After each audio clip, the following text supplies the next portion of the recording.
আসসালামু আলাইকুম এভরিওয়ান, সবাইকে ঈদ মুবারক। সবাই কেমন আছেন? আশা করি যে যার জায়গায় ভালো আছেন। আমি আর আনাস আল্লাহর রহমতে ভালো আছি। আজকে দুটি ঈদের স্পেশাল রেসিপি নিয়ে চলে আসছি। তো ফার্স্টে এখানে 1/3 cup custard powder and 1 cup বাদাম কুচি আর 200 গ্রামের এই যে বনফুলের ঘিয়ে ভাজা সেমাই আর ঘি আর 1/2 কাপ কনডেন্স মিল্ক লাগবে আমাদের আজকের রেসিপির জন্য।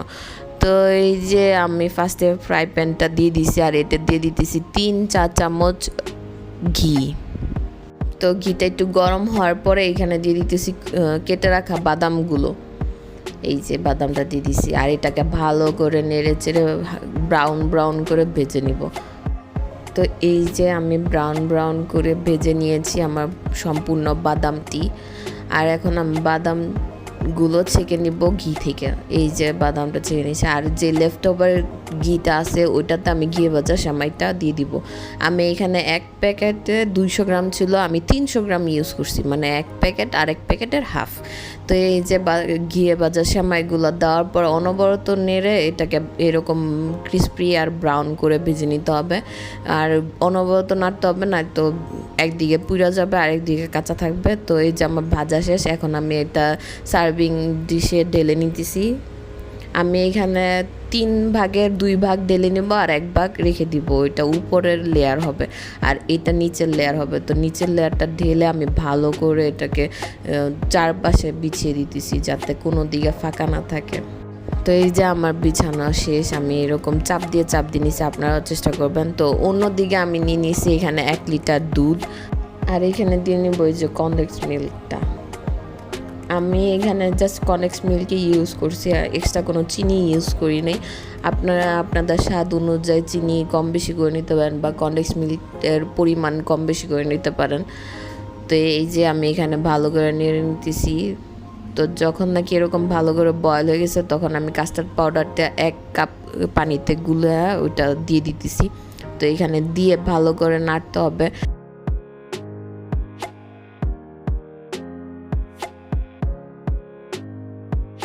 তো যখন দেখবেন নাড়ানাড়ির পরে এরকম ঠিক হয়ে যাবে, কাস্টার্ডটা অর্ধেক হয়ে আসবে, দেখেন আমার পাতিলের সাইডে কিন্তু দেখা যাচ্ছে যে অর্ধেক হয়ে গেছে, তখন বুঝবেন আপনার এটা রেডি। তো আমি এখন সেমাইয়ের উপরে এটা আস্তে করে চামচ দিয়ে ঢেলে নিতেছি, কারণ যদি ডাইরেক্ট ঢালি তাহলে সেমাইটা সরে যাবে জায়গা থেকে, তার জন্য চামচ দিয়ে আস্তে করে সব দিকে দিয়ে ঢেলে নিতেছি। এই যে ঢেলে নেওয়ার পর বাকি যে সেমাইটুকু আমি উঠায় রাখছিলাম ওইটা সুন্দর করে চারপাশ দিয়ে সুন্দর করে যাতে কোনো কাস্টার্ডের লেয়ার না দেখা যায় সেইভাবে দিয়ে নিতেছি। এই যে আমার দেওয়া শেষ, এখন যে ভাজে রাখা বাদামগুলা ছিল ওইগুলা সুন্দর করে আমি উপর দিয়ে নিতেছি। দিয়ে এটা ঘন্টাখানেকের জন্য আমি নর্মাল ফ্রিজে রেখে দিতেছি। এই যে আমি রেখে দিলাম আর এই যে ঘন্টাখানেক পর আমি নামিয়ে নিয়ে আসছি, এখন আপনাদের সামনেই কাটবো। এটা খেতে এত মজা হয়েছে আর এত সুন্দর হয়েছে দেখতে, যে কোনো ওকেশনেই আপনারা চাইলে নবাবী সেমাইটা তৈরি করে খেতে পারেন। তো এই যে দেখেন কি সুন্দর হয়েছে, পারফেক্ট একদম। তো এই যে আমি প্লেটে নিয়ে নিতেছি আর এই যে আমার নবাবী সেমাই রেডি টু ইট। ইয়ম ইয়ম ইয়ম ইয়ম ইয়ম।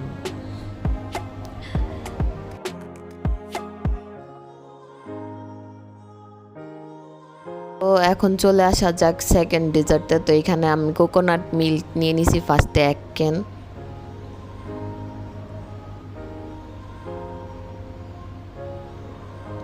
আর এটাতে দিয়ে দিতেছি কনডেন্স মিল্ক অল্প একটু কোকোনাট ক্রিমে মিশিয়ে।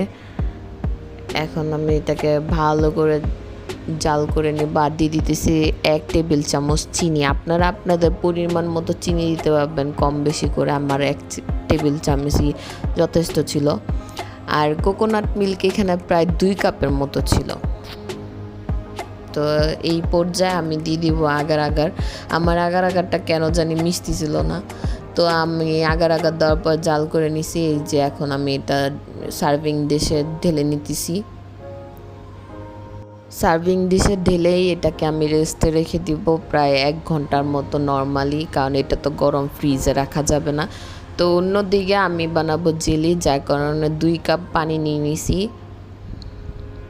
আর নিয়ে নিতেছি বানানা ফ্লেভারের জেলি প্যাকেট। এটা যে কোনো সুপার মার্কেটে আপনারা কিনতে পাবেন। তো এটাকে ভালো করে মিশিয়ে নিতেছি। আর একবার জাস্ট জাল হইলেই হয়, আর বেশি জাল দিত না। আর এটা অনেক সহজ বানানো, এত ঝামেলা হয় না যেটা আগার আগার দিয়ে হয়। তো এই যে আমার জাল করা শেষ। এখন আমি এটা আমাদের কোকোনাট মিল্কের সাথে ঢেলে নিব। তো চেষ্টা করবেন চামচ দিয়ে এরকম করে ঢালতে। আমি ফার্স্টে বেশি জোরে ঢাইলা ফেলছিলাম, তাই এই অবস্থা হয়ে গেছে, মাফ করে দিবেন। তো এখানে আমি সেকেন্ড লেয়ারের জন্য নিচ্ছি ম্যাঙ্গো ফ্লেভারের 2টা প্যাকেট। তো সেম 2 কাপ পানিতে 2 প্যাকেট, 1 কাপ পানিতে 1 প্যাকেট দেওয়া লাগে আর কি। তো দিয়ে ভালো করে মিশিয়ে নিতেছি। এই যে আমার মিশানো শেষ, আমার এটা রেডি। এখন আমি ওই যে বানানাটার উপরে এটা লেয়ার করে দিব। আমি 4টা লেয়ার করছি, আপনারা চাইলে 3টা 2টা লেয়ার করতে পারেন। তো এই যে আমি এখন ঢেলে নিতেছি। এবার আমি একটু সাবধানে আস্তে আস্তে অল্প অল্প করে ঢালছি। আপনারাও চেষ্টা করবেন এরকম অল্প অল্প করে ঢালতে।